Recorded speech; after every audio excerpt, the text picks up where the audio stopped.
My name is Rebecca Quinn, and at 32, I thought I understood the rhythms of Pumice Heights Hospital in Ash Valley, Washington. As a registered nurse in the cardiac telemetry unit, I'd spent 6 years learning every creak of the old building's floors, every quirk of our outdated medication dispensing system, and every personality that walked these sterile hallways. The morning shift change at 7 always brought its own energy, tired night nurses eager to escape, day staff clutching coffee like lifelines, and the steady beep of monitors creating our familiar soundtrack. But lately, something felt different in the air, like the moment before a storm when even the birds go quiet.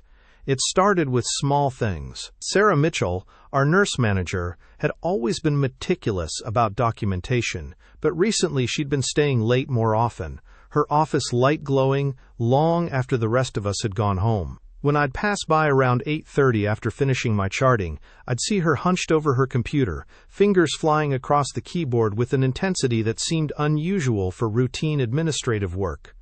Working on the new scheduling system, she'd explained when I'd knocked to check if she needed anything. Her smile was quick, practiced, but her hand had moved to minimize whatever was on her screen. You know how these corporate mandates are, always wanting everything yesterday. I'd nodded and left her to it, but the interaction stuck with me.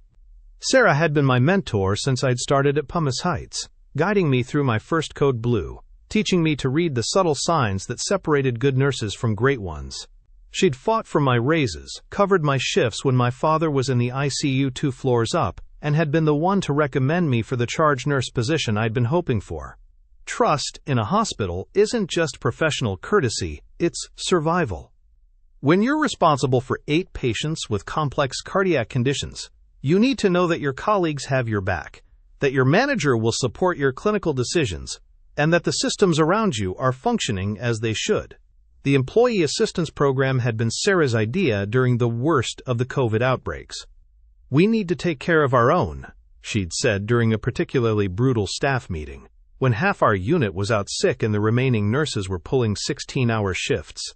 She'd personally overseen the hazard pay distribution, making sure everyone received their rightful compensation for the risks we were taking. But now, watching her through the glass partition of her office, something nagged at me. The way she'd been asking detailed questions about our personal situations lately. Who was using the counseling services? Who had applied for the emergency financial assistance? Who was taking advantage of the mental health benefits? At first, I'd assumed she was being thorough, ensuring everyone was getting the support they needed. The first real red flag came on a Tuesday evening in late October. I'd forgotten my stethoscope in the break room and had returned to the unit after clocking out. The hallways were dimmer, most of the day shift having departed, and I could hear the familiar sounds of evening routines beginning.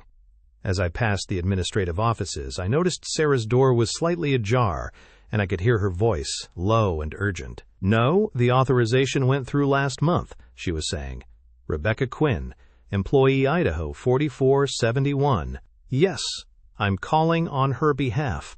She's been having some financial difficulties and asked me to follow up on the status." I froze in the hallway. I hadn't asked Sarah to call anyone on my behalf, and I certainly hadn't applied for any financial assistance through the employee program. My student loans were manageable, my rent was current, and while I wasn't wealthy, I was financially stable. The conversation continued, but I couldn't make out the details. My heart was beating faster now, that familiar fight-or-flight response that usually kicked in during medical emergencies. But this wasn't a code blue or a patient in distress. This was something else entirely, something that made my stomach clench with a dread I couldn't quite name. I retrieved my stethoscope quickly and left through the back stairwell, my mind racing.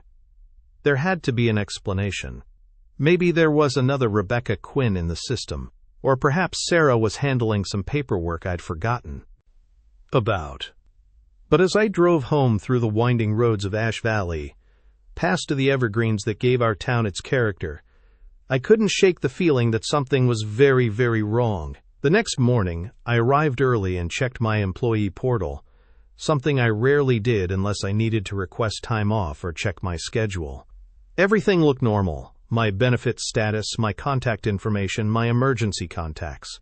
but there, in the recent activity log, were entries I didn't recognize. Applications for services I'd never requested, authorizations for programs I'd never heard of. My hands trembled slightly as I scrolled through the records, each entry timestamped and bearing my employee ID. The sick feeling in my stomach was growing stronger, and I found myself looking around the break room as if someone might be watching me, might know what I was discovering. The morning report started at 7:15, and I sat through it in a daze, barely registering the patient updates and shift assignments. Sarah ran the meeting with her usual efficiency, discussing staffing levels and reminding everyone about the upcoming Joint Commission visit. She looked the same as always, professional, competent, trustworthy. The woman who had been my advocate and mentor for 6 years, but now every interaction felt different. When she asked how I was doing, I wondered what she really wanted to know. When she mentioned the Employee Assistance Program during her announcements, I watched her face for any sign of guilt or discomfort. There was nothing, just the same caring demeanor that had made me trust her completely. As the meeting ended and we dispersed to begin our shifts, I realized I was standing at a crossroads I'd never expected to face. The was circumstantial, confusing, and possibly explainable. But the doubt had been planted, and in the sterile environment of Pumice Heights Hospital, doubt was a dangerous thing to carry. The morning stretched ahead of me, filled with medication passes and patient assessments, the routine tasks that usually grounded me. But underneath it all, a question was forming that I wasn't sure I was ready to answer. What do you do when the person you trust most might be the person betraying you? The next few weeks passed in a strange haze of hypervigilance. I found myself studying Sarah Mitchell's every interaction, cataloging her movements, her conversations, her access to the administrative systems. It felt like betraying our friendship, but the entries in my Employee Assistance Program file haunted me. During our monthly one-on-one meeting, I decided to test the waters. We sat in her office, the familiar space where she'd counseled me through my mother's illness, where she'd celebrated my nursing certifications, where she'd become more than just a supervisor. "Sarah, I've been thinking about the Employee Assistance Program," I said, keeping my voice casual. "I know you mentioned it helps with financial counseling and mental health services. How exactly does someone access those benefits?" Her response was smooth, practiced. "Oh, it's wonderful that you're interested, Rebecca. The program is completely confidential. Employees can self-refer through the portal, or sometimes supervisors can make referrals if they notice someone struggling. The beauty is that it's all handled externally, so there's no impact on your employment record." "And the applications go through HR?" "Initially, yes, but then they're processed by the third-party provider. Very streamlined." She leaned with that familiar, concerned expression. "Is everything okay? You seem a bit stressed lately." The irony wasn't lost on me. Here she was, offering support while potentially exploiting the very system designed to help employees like me. "Just curious about what's available," I said. "You know how it is, always good to know your benefits." That afternoon, I made a decision that felt both necessary and terrifying. I called the Employee Assistance Program directly, using the number from our benefits handbook, rather than going through the hospital's internal system. "This is Rebecca Quinn, Employee Idaho, 47291, I told the representative. "I'm calling to verify some recent activity on my account." The woman on the other was professional but cautious. "I can confirm your enrollment status, but for specific service details, I'd need to verify your identity with additional information." "I'm not asking about services," I said carefully. "I'm asking about applications. According to my portal, there have been several requests made under my ID that I don't remember submitting." There was a pause. "Ms. Quinn, if you're concerned about unauthorized access to your account, I'd recommend speaking with your HR department immediately. We take these matters very seriously." The call ended with more questions than answers, but it confirmed my worst fear. Something was definitely wrong. I started paying closer attention to Sarah's routine.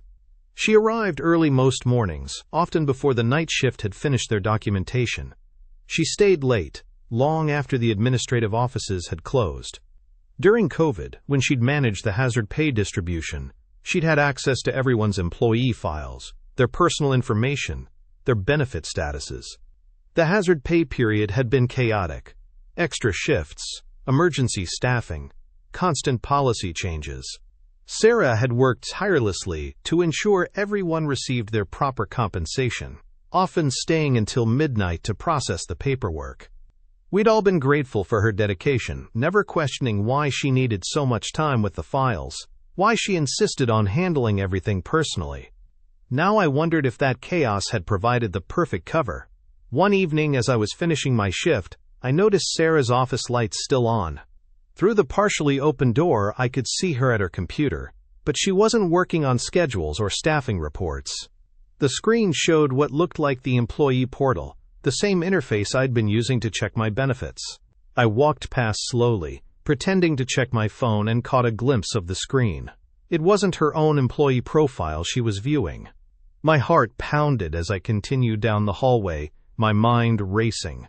I needed proof, but more than that, I needed to understand the scope of what was happening. Was I the only victim, or were there others? The next morning, I approached Oliver Chen, one of the senior nurses who'd worked with Sarah even longer than I had. Oliver was methodical, observant, and had a reputation for being completely trustworthy. "Oliver, can I ask you something confidential?" I said during our break. He looked up from his coffee, immediately serious. "Of course. Have you ever checked your employee assistance program benefits? Like, actually logged in and looked at the activity?" His expression shifted slightly. "That's an oddly specific question, Rebecca. Why?" I took a breath. I found some discrepancies in mine. Applications I didn't make, services I didn't request. I'm wondering if it's a system glitch or something more serious. Oliver was quiet for a long moment. "I haven't checked in months," he admitted. "But now that you mention it, I did get a strange call a few weeks ago from someone claiming to be following up on a counseling referral I had supposedly made. I told them they had the wrong person. The pieces were falling into place, creating a picture I didn't want to see. Sarah, with her access to our personal information, her knowledge of our struggles and vulnerabilities, had been systematically exploiting the employee assistance program. But for what purpose? Financial gain? Personal benefit? Or something else entirely?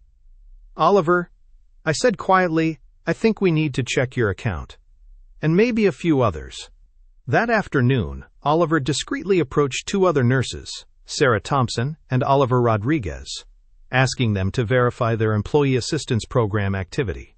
Both found irregularities, applications they hadn't made, services they hadn't requested, all processed during the chaotic months when Sarah had been managing our hazard pay and working late into the night.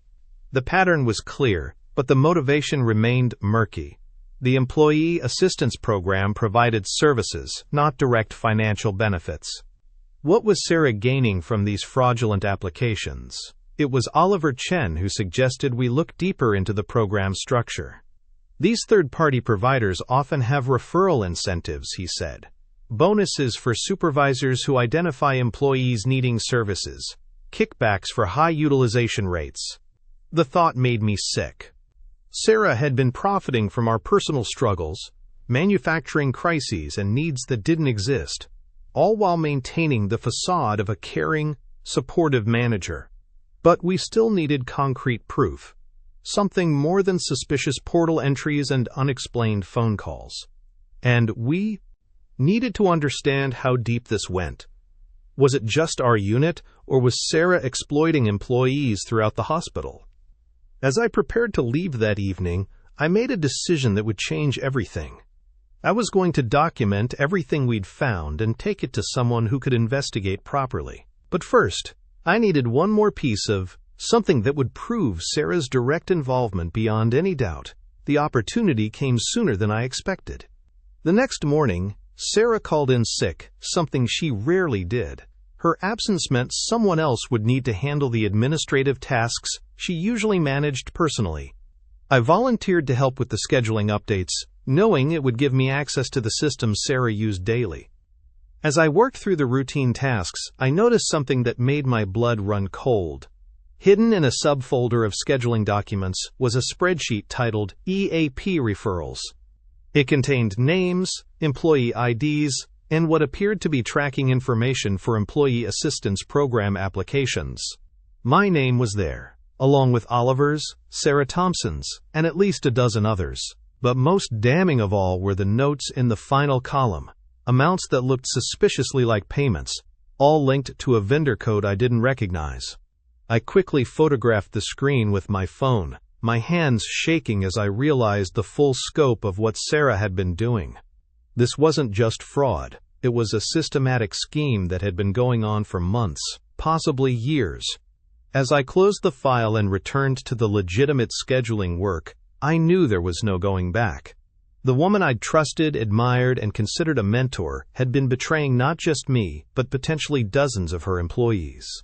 The vitriol was overwhelming, but confronting Sarah directly felt impossible. How do you accuse someone who's been like family of systematic fraud? How do you report someone who knows all your vulnerabilities, who has access to your personal information, who controls your work schedule and performance evaluations? But as I thought about my colleagues, good people who trusted Sarah just as I had, I realized I didn't have a choice. The betrayal was complete, and now it was time to own it. The weekend gave me time to plan my approach, but sleep remained elusive. Every time I closed my eyes, I saw that spreadsheet, my name among the others, reduced to a line item in Sarah's scheme. By Monday morning, I'd made my decision. I arrived early, before the day shift change, and went straight to Oliver Mitchell's office. As the charge nurse, he'd been Sarah's peer long enough to understand the implications of what I'd discovered. More importantly, he was one of the few people in the hospital I trusted completely. "Rebecca, you look like you haven't slept," Oliver said as I knocked on his door. "Everything okay?" I closed the door behind me and pulled out my phone. "I need to show you something, but first I need your word that this stays between us until we figure out how to handle it properly." His expression grew serious as I explained what I'd found, showing him the photographs of the EAP spreadsheet. Oliver studied the images carefully, his face growing paler with each detail I pointed out. "Jesus, Rebecca, this is massive fraud. How long do you think this has been going on?" "Based on the dates in that file, at least 18 months, maybe longer." I sat down heavily in the chair across from his desk. "Oliver, I don't know how to handle this. Sarah's been my mentor for 3 years. She helped me through my divorce, covered my shifts when my mom was sick. How do I report someone who's been like family?" Oliver leaned back in his chair, processing the information. "You report her because she's been stealing from people who trusted her. Rebecca, look at this list. These are all people who've been through difficult times. Sarah knew exactly who to target." The truth of his words hit me like a physical blow. Sarah hadn't just committed fraud, she'd weaponized her knowledge of our personal struggles. Every vulnerable moment I'd shared with her, every crisis she'd helped me through, it had all been cataloged, evaluated for its potential value. "We need to take this to administration," Oliver continued. "But we need to be smart about it. Sarah has relationships throughout this hospital. If word gets back to her before there's an official investigation, she could destroy," I finished. "Or worse, she could retaliate against the people on that list." Oliver nodded grimly. "I think we should go directly to the compliance office. They have protocols for this kind of thing, and they're required to keep investigations confidential until they're complete." The compliance office was located on the 3rd floor, in a section of the hospital I rarely visited.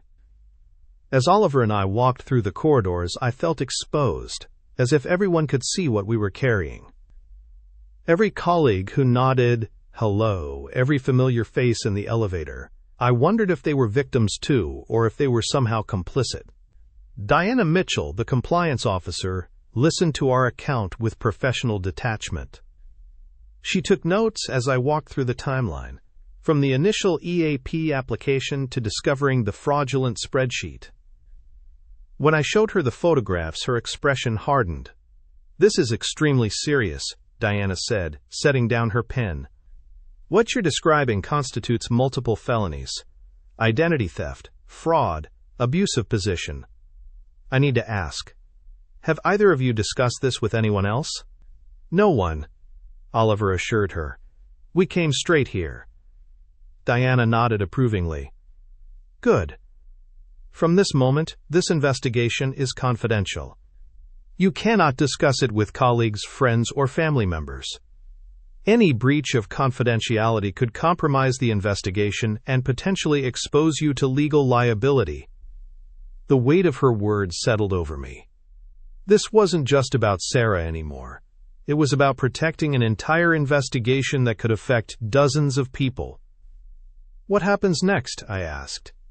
I'll be contacting our external auditors and the State Healthcare Fraud Unit.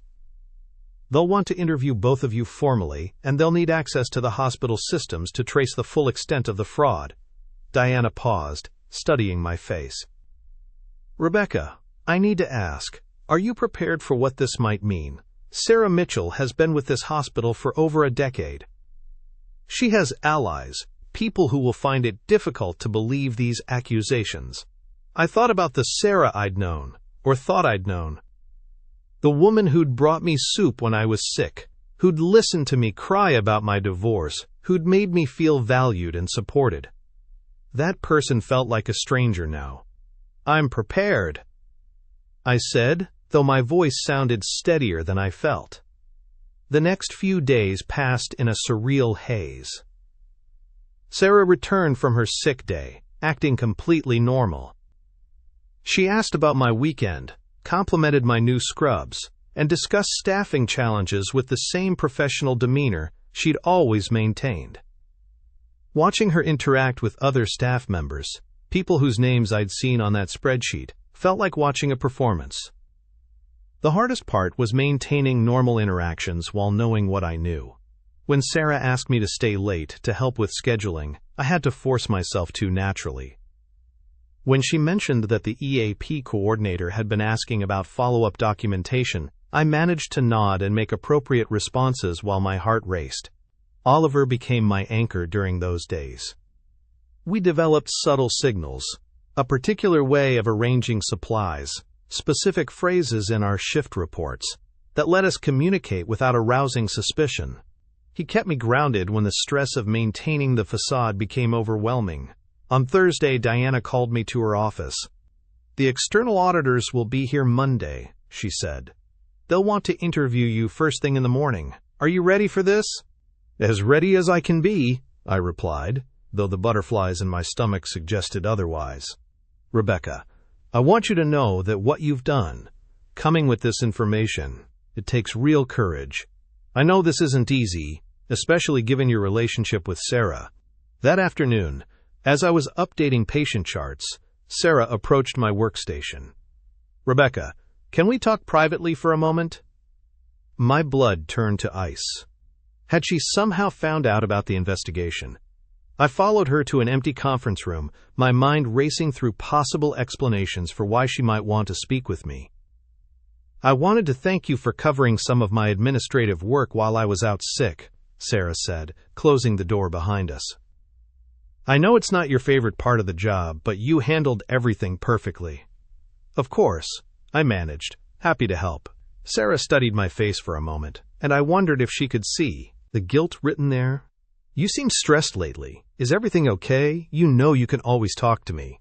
The irony was suffocating. Here was the woman who'd been stealing from me, offering emotional support with what appeared to be genuine concern.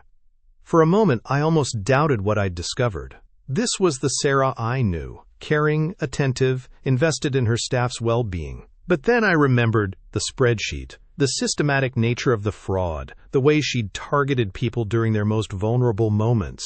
This concern, this offer of support, it was all part of the same manipulation. Just tired, I said. You know how it is. Sarah nodded sympathetically. Well, don't hesitate to reach out if you need anything. We're family here, and family takes care of each other.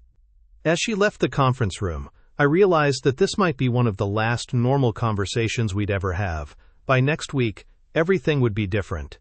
The investigation would be in full swing, and the Sarah I'd known, whether real or fabricated, would be gone forever. That evening, as I drove home through the familiar streets of Ash Valley, I felt the weight of what was coming. The betrayal was complete, but the reckoning was just beginning.